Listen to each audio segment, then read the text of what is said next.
Hello students, आता आपण पाहतोय दिव्याच्या शोधामागचे दिव्य हा पाठ. लेखक आहेत डॉक्टर अनिल गोडबोले. पाठाचं नाव आहे दिव्याच्या शोधामागचे दिव्य. तर या पाठामध्ये थोर शास्त्रज्ञ थॉमस अल्वा एडिसन यांनी जो दिव्याचा शोध लावला आणि त्याच्या मागे त्यांचे जे प्रयत्न होते, म्हणजे त्यांनी दिव्याचा शोध लावण्यासाठी जे प्रयत्न केले, तर त्या सर्व प्रयत्नांचे वर्णन या पाठामध्ये केलेले आहे. म्हणजे त्यांची जी अपार मेहनत होती, त्यांनी जी प्रतिभा दाखवली होती, तर ते सगळं खूप आश्चर्यकारक होतं आणि ते सर्व लेखकांनी मांडण्याचा प्रयत्न केलेला आहे. तर पाठाचे लेखक आहेत डॉक्टर अनिल गोडबोले, 1947. प्रसिद्ध लेखक संस्कार शिदोरी, स्वातंत्र्यवीर सावरकर, थॉमस अल्वा एडिसन, 1857ची यशोगाथा, सुबोध कथा, कथाकथनातून बालविकास इत्यादी पुस्तके प्रसिद्ध. थॉमस अल्वा एडिसन यांनी शोध लावलेल्या दिव्याच्या शोधामागची कथा, एडिसन यांच्याकडे प्रयोगशीलता याचे मार्मिक वर्णन प्रस्तुत पाठातून लेखकांनी केले आहे. म्हणजे प्रस्तुत पाठातून लेखकांनी थॉमस अल्वा एडिसन यांनी जो शोध लावला दिव्याचा, तर याच्या मागची कथा आणि त्याचं वर्णन केलेलं आहे.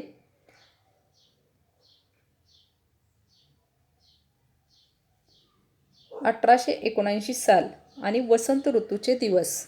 काही दिवस सुट्टी घालवण्यासाठी मित्रांना घेऊन थॉमस एडिसन एका डोंगराळ भागातील खेडेगावात जाऊन राहिला. म्हणजे या ठिकाणी 1879 हे साल आहे, वसंत ऋतूचे दिवस आहेत आणि काही दिवस सुट्टी घालवण्यासाठी.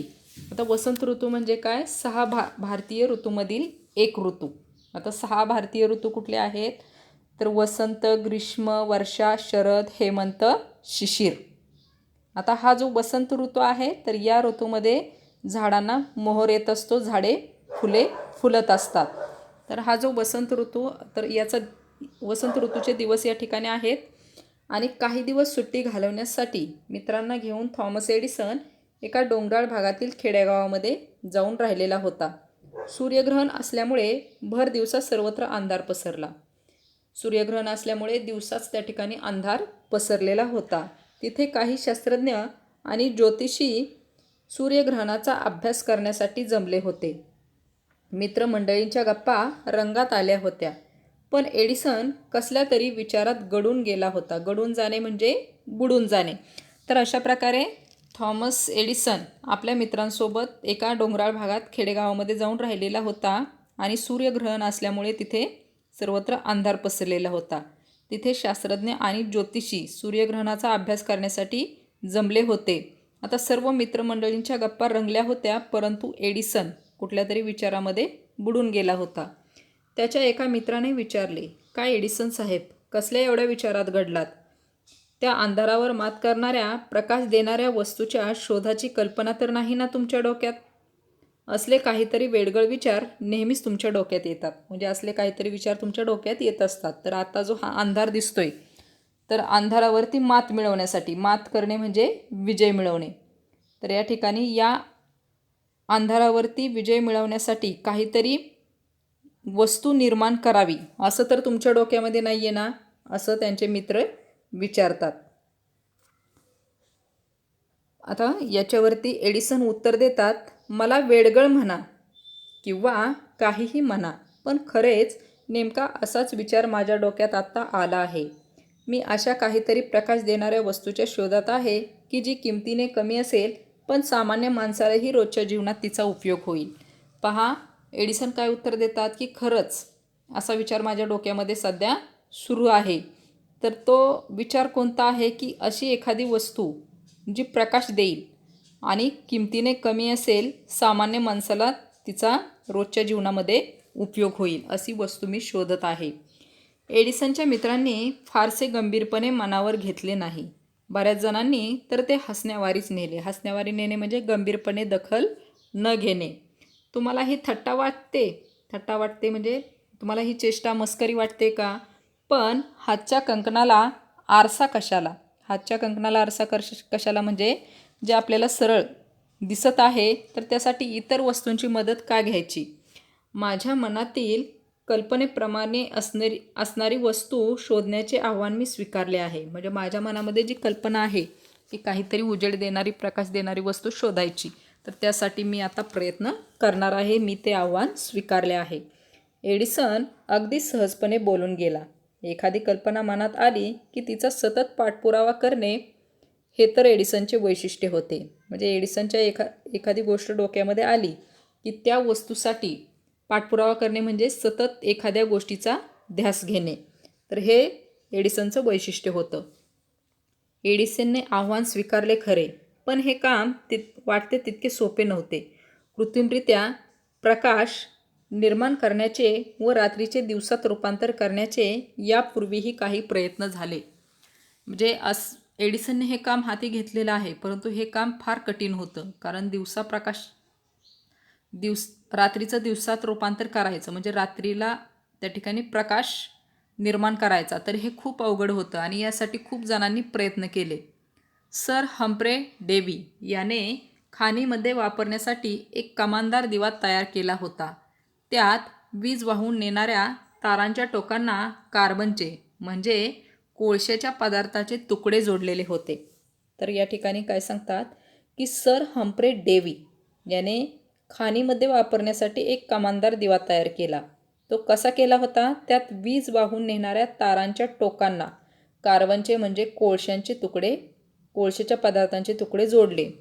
तारांची कार्बन जोडलेली टोके जवळ आणली की त्यातून झगझगीत प्रकाश निर्माण व्हायचा. झगझगीत म्हणजे प्रखर, अशा प्रकारचा त्या ठिकाणी प्रकाश निर्माण व्हायचा.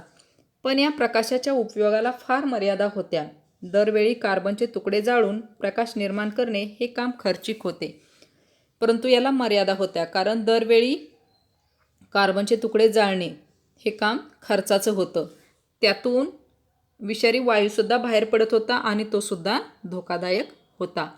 प्रकाश तर जास्त वेळ टिकणारा हवा, तो कमी खर्चात निर्माण करता यायला हवा, तो फार प्रखरही नको, त्यातून विषारी वायूचा धोकाही नको.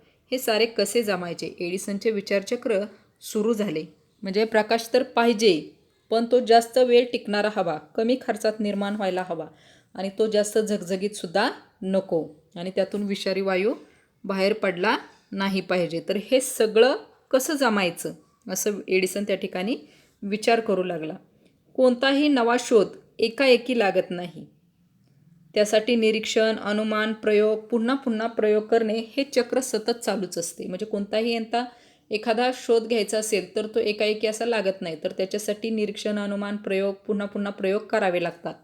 एडिसनने प्लॅटिनमचा उपयोग करून पाहिला. आता प्लॅटिनम हा धातू आपल्याला माहीतच असेल, तर प्लॅटिनम हा खूप महाग धातू आहे. आता प्लॅटिनमचा उपयोग एडिसननं दिवा तयार करण्यासाठी केलेला आहे. तो थोडाफार यशस्वी झाला, पण असला महागडा प्रयोग व्यवहार्य नव्हता. परंतु प्लॅटिनम महाग असल्यामुळे हा प्रयोग काय व्यवहाराच्या दृष्टीनं बरोबर नव्हता. उन्हाळ्याचे दिवस. हातातल्या पंख्याने वारा घेत असताना एडिसनचे लक्ष पंख्याच्या काडीकडे गेले. या बांबूपासून कार्बन करता येईल का? मनात विचार आला की लगेच प्रयोगांना सुरुवात.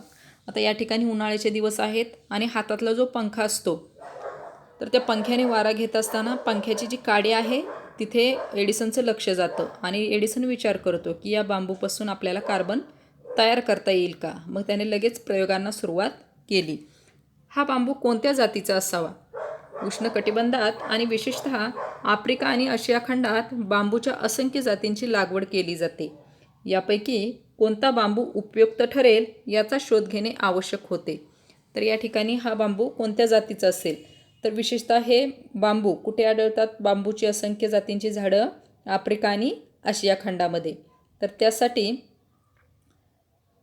त्याचा शोध घेणं महत्त्वाचं होतं. मग बांबूच्या जाती गोळा करण्यासाठी एडिसनच्या सहकाऱ्यांनी आफ्रिका खंडात हजारो मैल पायी प्रवास केला आणि या ठिकाणी या बांबूच्या शोधासाठी ते आफ्रिका खंडामध्ये आपल्या सहकाऱ्यांसोबत हजारो मैल पायी चालत गेले. त्या ठिकाणी त्यांना हिंस्र पशूंशी आणि मलेरियाशी सतत सामना करावा लागला.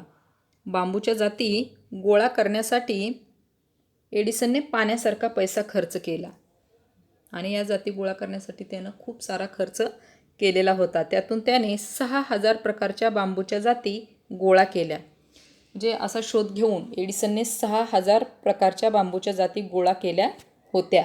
बांबूपासून तयार केलेली फिलामेंट ही धातूची एक पातळ तार आहे. तर अशी तार त्या ठिकाणी त्यानं बनवलेली होती. फिलामेंट म्हणजे सूक्ष्म तारेचे वेटोळे.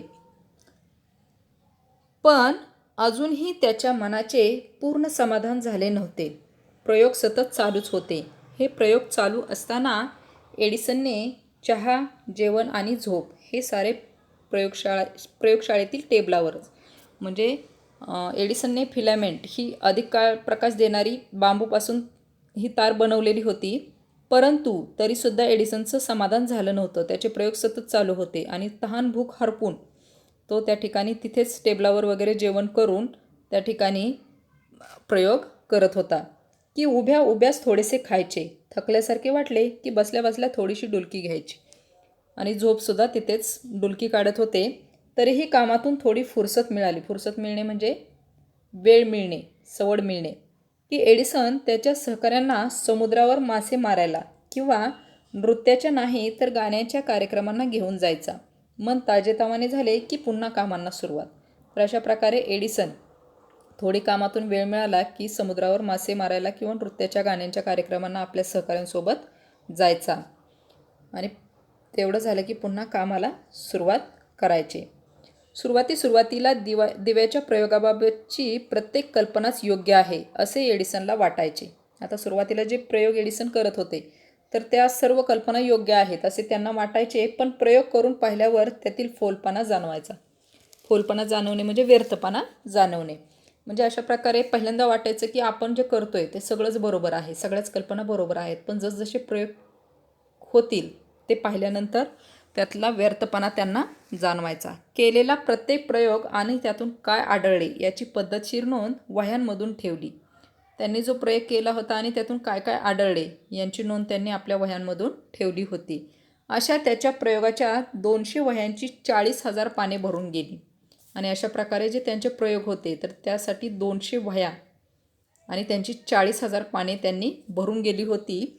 एडिसनचे काही टीकाकार त्याला म्हणायचे, हा सगळा खटाटोप फुकटचा गेला म्हणायचा. म्हणजे हे सगळे जे प्रयत्न केले होते, खटाटोप करणे म्हणजे खूप प्रयत्न करणे, तर हे सगळे प्रयत्न फुकटचेच गेले म्हणायचे असे एडिसनचे टीकाकार त्यांना टीका करायचे. कारण यातल्या बहुतेक नोंदी ह्या फसलेल्या प्रयोगांच्या आहेत. कारण ही 200 वह्यांची 40,000 पाने भरलेली होती, परंतु या सर्व नोंदी ज्या आहेत तर ते सगळे प्रयोग कसे होते, फसलेले होते. या टीकाकारांना एडिसनने उत्तर दिले आहे, मी जे हजारो प्रयोग केले ते फसले तरी फुकट गेले असे कसे म्हणता येईल. निदान माझ्यानंतर प्रयोग करणाऱ्यांना हेच प्रयोग पुन्हा करून पाहण्याची गरज नाही. त्यांचे ते श्रम आणि वेळ वाचला हा फायदाच नाही का. म्हणजे अशा प्रकारे एडिसनने त्या टीकाकारांना उत्तर काय दिले की मी जे हजारो प्रयोग केले ते फुकट कसे गेले म्हणता येईल. कारण माझ्यानंतर जे प्रयोग करतील तर ते प्रयोग मी जे फसलेले प्रयोग केलेले होते तेच प्रयोग पुन्हा करणार नाहीत आणि त्यांचं श्रम म्हणजे कष्ट आणि वेळ त्या ठिकाणी वाचेल. सतत 10 ते 12 वर्षे प्रयोग करून पाहिल्यानंतर दिव्यामध्ये फिलामेंटसाठी वापरण्यात येणाऱ्या टंगस्टन धातूचा प्रयोग यशस्वी झाला. आता या ठिकाणी एडिसनने सतत 10 ते 12 वर्षे प्रयोग केलेला आहे आणि दिव्यामध्ये फिलामेंटसाठी वापरण्यात येणाऱ्या टंगस्टन धातूचा प्रयोग त्या ठिकाणी यशस्वी झालेला आहे. इतका महत्त्वपूर्ण शोध लागला, पण तो लोकांना माहिती कसा व्हावा. अशा प्रकारे या ठिकाणी एडिसनचा दिव्याचा शोध पूर्ण झालेला आहे. टंगस्टन धातूचा प्रयोग यशस्वी झालेला आहे. पण हा शोध लोकांपर्यंत पोहोचायचा कसा, तर त्याच्या डोक्यात एक कल्पना आली. मेनलो पार्क येथील घराभोवती त्याने प्रचंड मोठा मांडव उभारला. त्या ठिकाणी नाना प्रकारच्या दिव्यांची आकर्षक रोषणाई केली. झाडात, झुडपात, अंगणात, गच्चीवर किंबहुना जिथे जागा मिळेल तिथे वाटाण्यापासून भोपळ्यापर्यंतच्या विविध आकाराचे आणि रंगाचे दिवे लावण्यात आले. म्हणजे अशा प्रकारे काय केलेलं आहे पहा, सर्व लोकांना माहिती होण्यासाठी झाडात, झुडपात, अंगणात, गच्चीवर जिथे मिळेल तिथे आपल्या घराच्या ठिकाणी त्यांनी रोषणाई केलेली आहे. आणि वाटाण्यापासून भोपळ्यापर्यंतच्या आकाराचे दिवे त्या ठिकाणी लावलेले आहेत. तो दिवस होता 21 ऑक्टोबर 1879चा. घराभोवतीचा दिव्यांचा झगमगाट पाहिला सारे गावचे गाव लोटले. तर या ठिकाणी सगळे गावचे लोक त्या ठिकाणी जमा झाले. सर्वांनी त्या ठिकाणी तो दिव्याचा शोध म्हणजे दिवे पाहिलेले आहेत. एडिसनने केलेल्या या दिवाळीचा वर्तमानपत्रात आणि सगळीकडे गवगवा झाला. गवगवा होणे म्हणजे प्रसिद्धी होणे, बोलबाला होणे.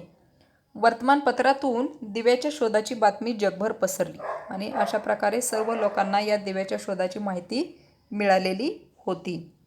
21 ऑक्टोबर 1929 या दिवशी एडिसनने लावलेल्या दिव्याच्या शोधाला 50 वर्षे पूर्ण झाल्यावर साऱ्या अमेरिकेने हा दिवस एखाद्या महोत्सवासारखा साजरा केला. म्हणजे या ठिकाणी 50 वर्ष झालेले आहेत.